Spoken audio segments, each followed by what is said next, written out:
Bien, siendo las 11:35 de la mañana, martes 21 de mayo, empezamos nuestro panel con los diferentes panelistas. De este lado tenemos a Ashley, a Yender, Keila, Ámbar, Miguel, Raquel Piantini y Andy. Y en el día de hoy estamos reunidos aquí para hablar de dos temas muy interesantes e importantes: ámbitos de acción de pedagogía social y los precursores de la misma en Latinoamérica. Antes de iniciar nuestro panel, se les va a dejar en claro algunas leyes que se van a tomar en cuenta, normativas, durante el desarrollo de este panel. Luego de que uno de los panelistas, el primero sea que empiece, termine su participación o aportación o disposición, se va a realizar a la sala preguntas relevantes al tema de qué habló ese panelista.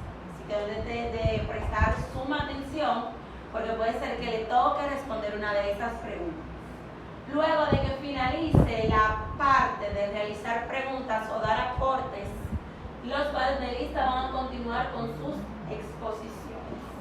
Ahora bien, cada uno de los panelistas tendrá un tiempo estimado de 5 minutos para presentar el primer tema y así con el segundo.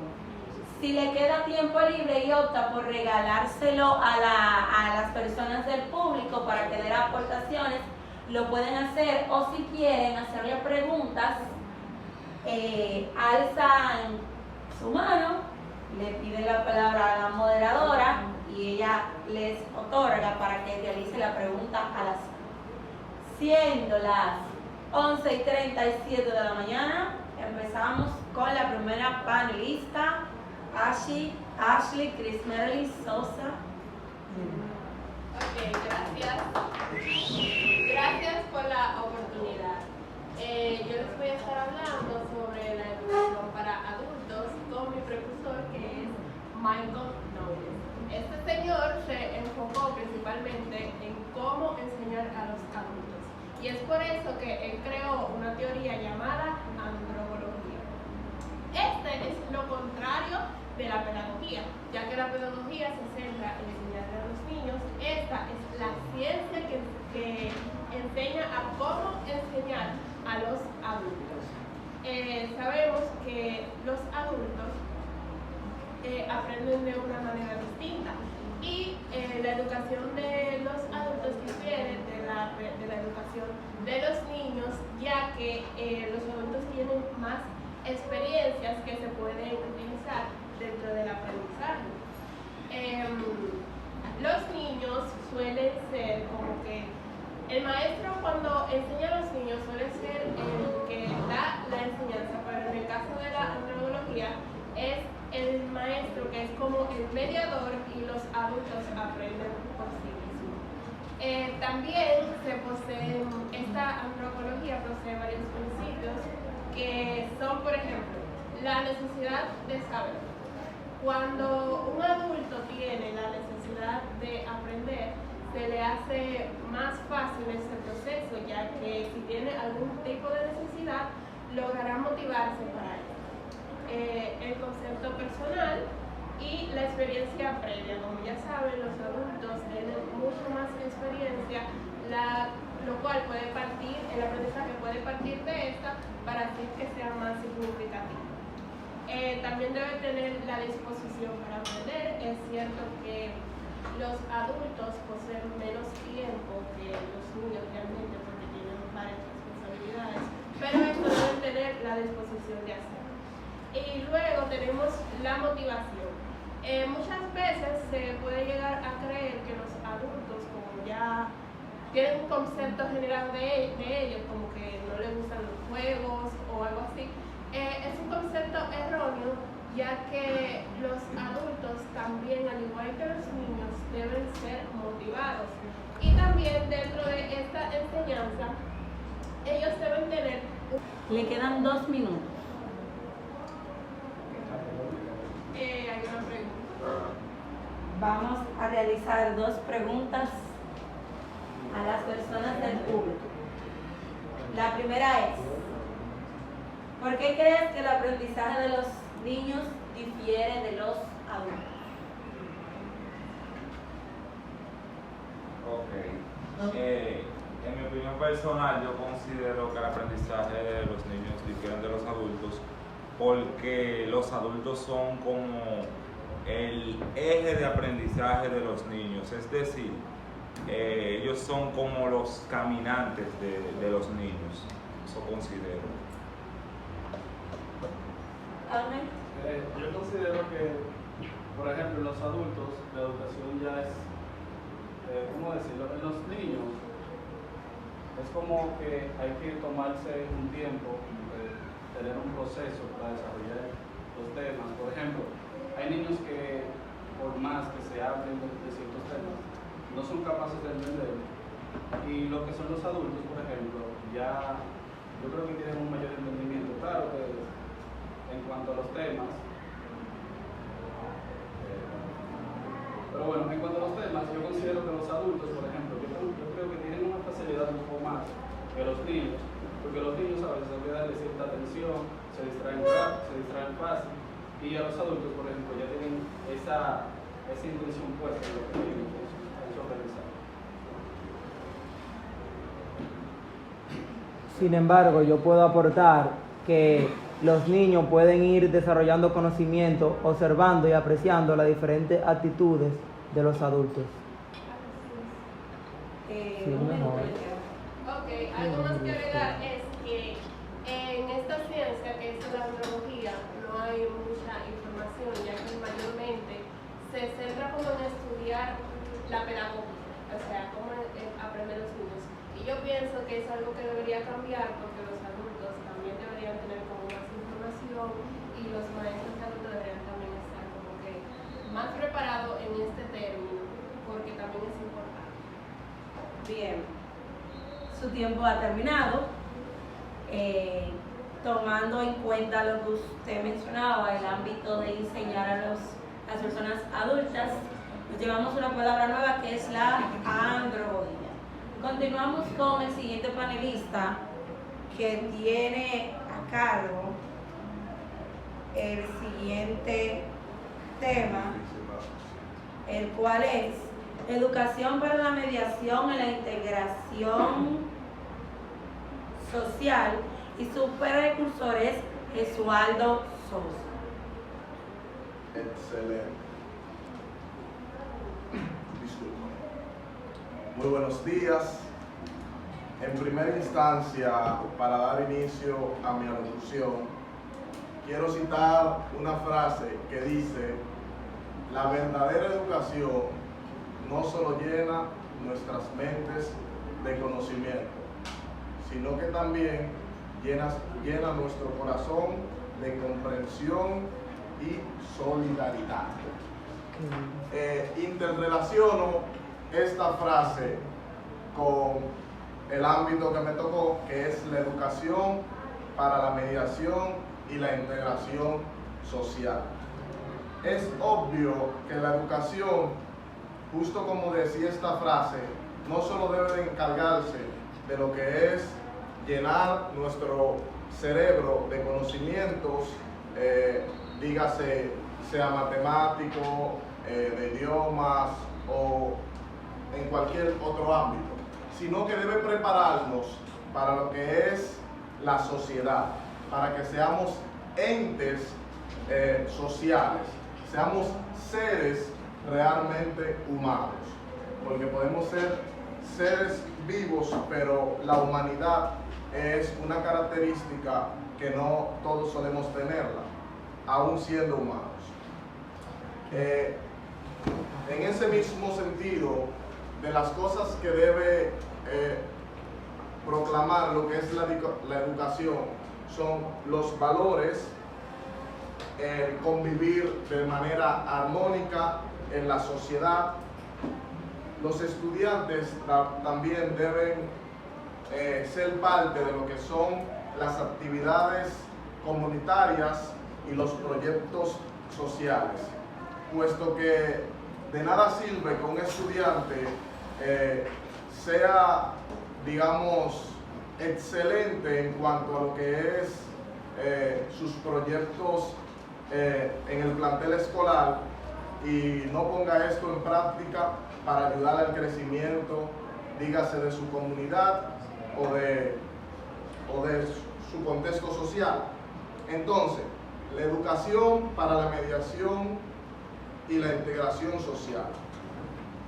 En cuanto a mediación, cuando una persona está capacitada de educación, debe tomar en cuenta que éste cumple con lo que es la mediación social, puesto que él como individuo tiene la capacidad de saber que todos como personas diferentes que somos, podemos tener diferentes etnias sociales, o no podemos tener, realmente lo tenemos. Podemos seguir diferentes religiones y somos de contextos diferentes. Cada cual tiene un estilo de vida que es personal. Entonces, la educación en este sentido debe ser directamente para la sociedad, para que todos y cada uno entendamos que como somos diferentes, debemos ser aceptados de esta manera. Y entonces ahí se...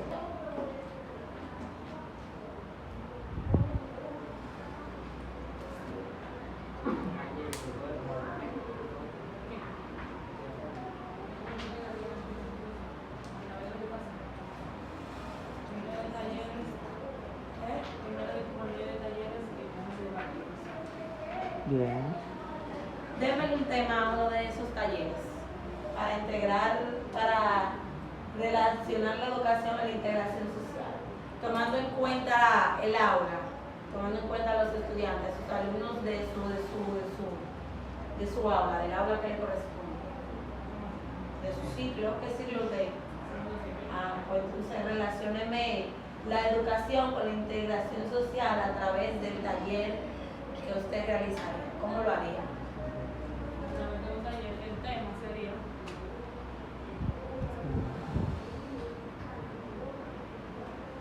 ¿cómo sería? Involucración sería la palabra. Involucrando a la familia. Involucrando a la familia, pero dame más detalle, más conocimiento. ¿Qué usted haría para integrar a los estudiantes, a la familia y a la comunidad educativa en este taller? Lo primero es que me enfocaría en la necesidad individual del niño, sabiendo el avance que tienen durante la clase, ya que no todos aprenden de forma idéntica, aprenden de forma totalmente diferente. De hecho, cuando un docente está dando la clase, nota frecuentemente que no todos entienden a la primera y no todos responden igual. Muchas veces esta problemática viene por parte de que ni el docente puede con todos a la vez, ni la familia, no que la familia, porque no todos, no puedo generalizar, pero no es que tampoco todas aporten gran ayuda en la práctica, en las tareas y en las, ¿cómo se diría? Bueno, en la ayuda de lo que dejamos nosotros. Bien, buenos días. En primer lugar, yo voy a estar abarcando la dimensión de intervención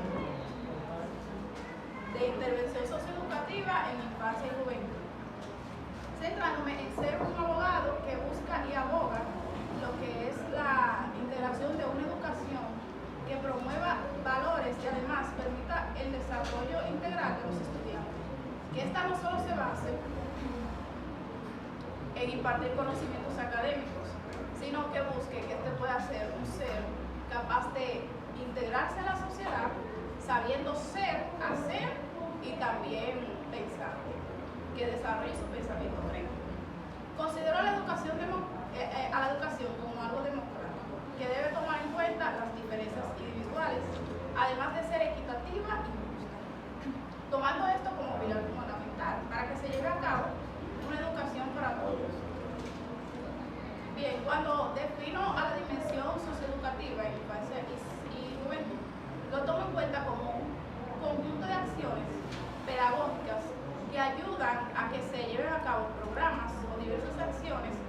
permita que se mejore la educación, de tal manera que se contrarreste lo que son riesgos sociales que puedan afectar a los estudiantes, tanto infantes, jóvenes o adolescentes.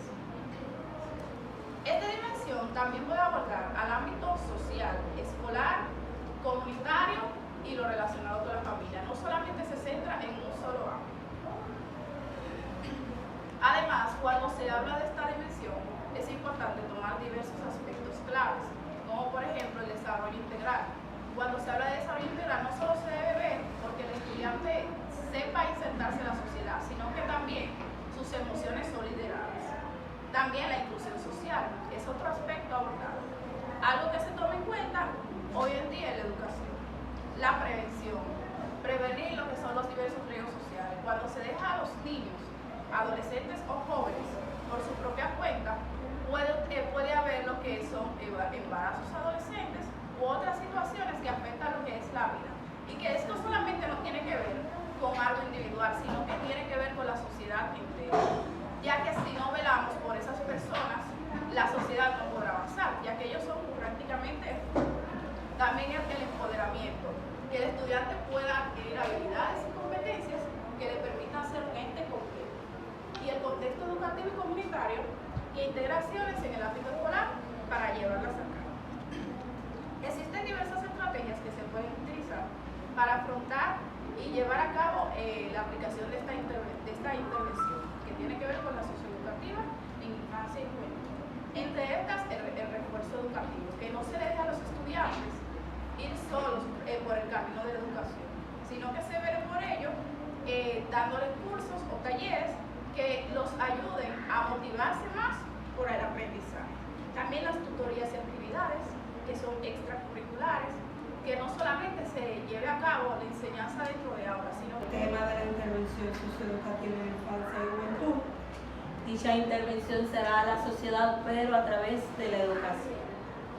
Por eso, la pedagogía social se está encargando de quitarnos las vendas de nuestros ojos para así saber de qué manera intervenir, cuándo, dónde y con qué. Continuamos con la siguiente panelista, Ámbar Santana, la cual tiene a cargo el tema Atención Socioeducativa a la Diversidad, y como precursor, Eugenio María de Hostos. Buenos días. En primer lugar, es importante mencionar que este ámbito es fundamental para promover la inclusión y el desarrollo de la sociedad y las personas, de modo que preste atención a que no se tomen en cuenta las diferencias individuales de las personas, como son el género, las religiones, la cultura, edad o las creencias políticas y de cualquier otro índole. El precursor, como se ha mencionado, es Eugenio María de Hostos. Él fue un intelectual y educador de Puerto Rico que comenzó a hacer sus aportes a partir del siglo XIX.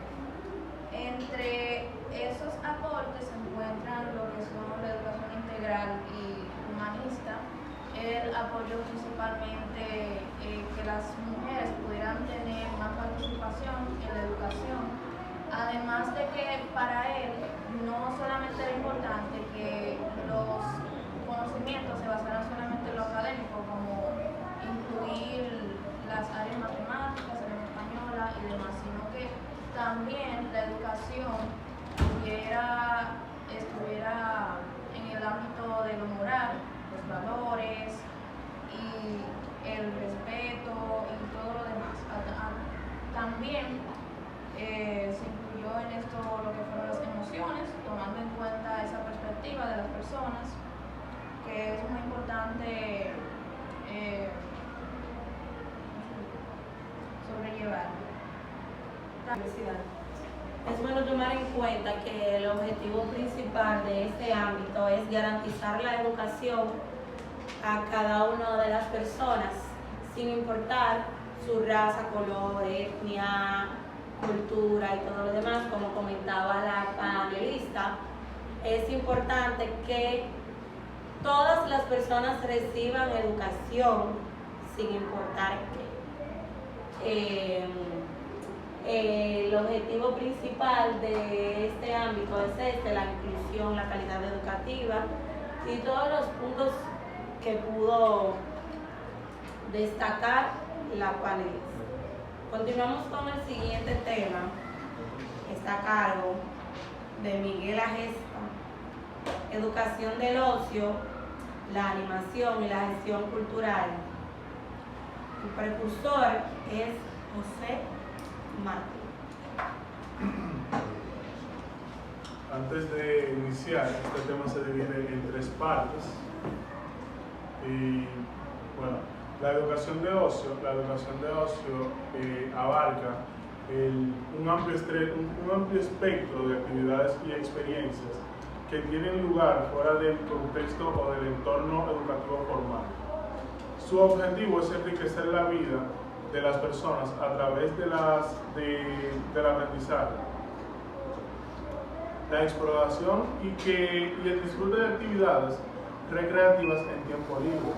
Esta forma de educación se basa en el principio de que el ocio es una parte integral del desarrollo humano y que las experiencias de ocio pueden ser igualmente formativas y significativas al mismo nivel de las experiencias académicas. La educación de ocio puede incluir actividades deportivas, artísticas, culturales, sociales etc. Estas actividades pueden ser realizadas ya en campamentos, eventos sociales, parques, donde sea que incluya un contexto social y un grupo determinado de personas. La animación sociocultural. La animación sociocultural es una práctica basada en la participación comunitaria y el empoderamiento social. Los animadores sociales trabajan en estrechas colaboraciones con las comunidades para identificar necesidades y recursos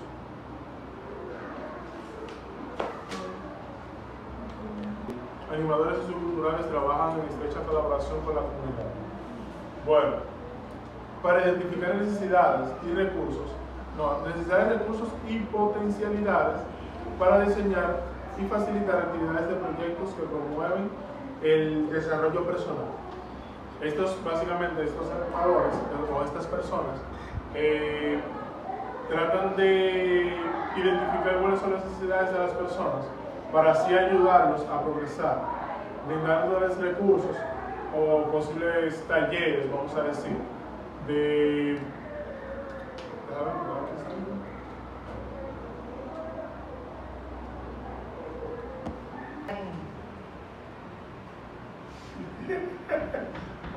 entretenerse, entonces surge esto. No podemos tener al estudiante solo memorizando. Hay que buscar una forma donde ellos puedan aprender, pero con ese entretenimiento, esos juegos, ese hacer. Y no solamente eso, hay que hablar acerca de talleres. Sabemos que los talleres no son de ahora.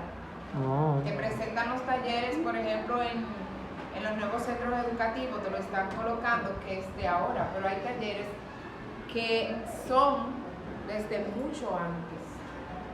Pero esos talleres no solamente es para exponer un tema, sino para hacer algo manual, algo productivo. Por ejemplo, hay un taller de artística que yo voy a hacer en ese taller. Promover el arte. Manualidades, arte, ¿verdad? Promover el arte. Hay un taller de música que voy a hacer en ese taller. Tocar instrumentos, cantar. Tocar instrumentos. Realizar cantar, instrumentos. Que no es solamente dar el contenido. Hay que ir a la práctica. Entonces, antes era muy metódico. Ustedes pueden observar, quien enseña eso es la serie china. ¿La han visto? Serie china. Entonces, el ámbito que he seleccionado es el ámbito, como había dicho anteriormente, de la educación formal. ¿Qué se entiende por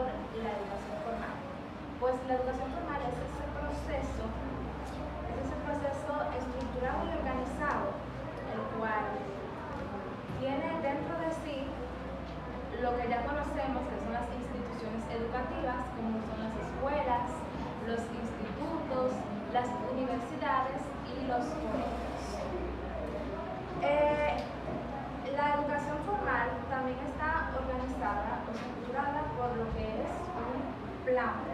Este plan viene siendo el currículo, en este caso dominicano, que es el que todos nosotros conocemos, el cual contiene dentro de sí lo que son los contenidos, las metodologías de la enseñanza y el proceso de evaluación que debe tomar en cuenta el educador para evaluar a los estudiantes en este caso. También la educación formal pues está constituida por 3 niveles fundamentales que nosotros también ya conocemos. Son, en primer lugar, el nivel primario, en el cual se adentran o se incluyen a la niñez, los niños aproximadamente de 5 a 12 años. Está también el nivel secundario, donde se adentran los adolescentes, y el nivel superior, que es ya para jóvenes, como ya sabemos, o personas adultas. La educación formal también cuenta, como todos sabemos, con un equipo de trabajo, que son los actores que participan en la labor de la enseñanza. Son el maestro, como ya sabemos, está el nivel de estudiantes, está la administración, entre otros. También se ha creado en lo que son las instituciones educativas, pues normativas o políticas. Esto con el fin de llevar a cabo una buena labor en orden. Podemos ver dentro de estas políticas lo que son los ejemplos requisitos que se solicitan, en este caso a los familiares, a los padres, al momento de ellos introducir a uno de sus hijos a un centro educativo, por así decirlo, o la administración de los recursos que ofrece el Estado para llevar a cabo la buena labor de la docencia. Ángel Junior. Bien, yo voy a estar hablando sobre el desarrollo comunitario y la educación familiar desde el punto de vista de John Dewey. Según John Dewey, la educación familiar y el desarrollo comunitario son aspectos fundamentales en la formación del individuo y en la construcción de una sociedad democrática y participativa. Este señor tenía algunos pensamientos o ideas que voy a compartir con ustedes.